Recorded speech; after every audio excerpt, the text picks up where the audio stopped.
Si Kim, may gusto siyang biling house and lot. Para sa kanya, maganda ang location and pasok sa preference niya. Pero hindi niya alam kung anong financing ba ang pipiliin niya. Kung in-house daw ba, bank financing, or pag-ibig. So ano nga ba ang pagkakaiba nila? Yung in-house financing, diretso kang nagbabayad sa developer. Ang kagandahan nito, wala masyadong hassle sa requirements. Although syempre, kailangan mong i-prove yung capacity to pay mo. Ang downside naman ay mas mataas ang interest at mas maikli ang payment terms. Ang bank financing naman, mas mahigpit ang papeles, ITR, payslip, proof of billing, property collaterals, documents, at marami pang iba. Pero ang kapalit niyan, mas mababa ang interest rates kumpara sa in-house. Mas mataas din ang loanable amount kumpara sa pag-ibig. Pero ang downside, mas maikli ang payment terms kumpara sa pag-ibig. So, kung may maayos kang trabaho o business record and pasok naman sa budget ang monthly payment, go for bank financing. Ang pag-ibig financing naman, ito yung pambansang paborito kasi government-backed siya. Maliban sa mababa na ang interest rates, mahaba pa ang terms. Umaabot ng 30 years. Kaya yung hulog mo sa bahay,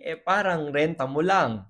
Ang downsides, matagal ang proseso at syempre may limit sa amount na pwede mong mahiram at para lang sa mga pag-ibig members. Pero kung pasok ka naman sa mga requirements at gusto mo ng budget-friendly na hulog, worth the hassle din naman talaga si pag-ibig. Kaya kung mabilis na proseso ang kailangan ni Kim, pwedeng mag-in-house financing siya. Kung higher loanable amount naman ang hanap niya at may requirements naman siya, sa bank financing siya. And kung makatipid naman ang priority ni Kim, mababa ang monthly payment at pasok naman siya sa mga qualifications and mga requirements, pag-ibig financing naman ang perfect sa kanya. So walang iisang sagot kung ano ba ang mas maganda. Dapat alam mo kung ano ang pinakaakma sa bulsa mo at sa plano mo.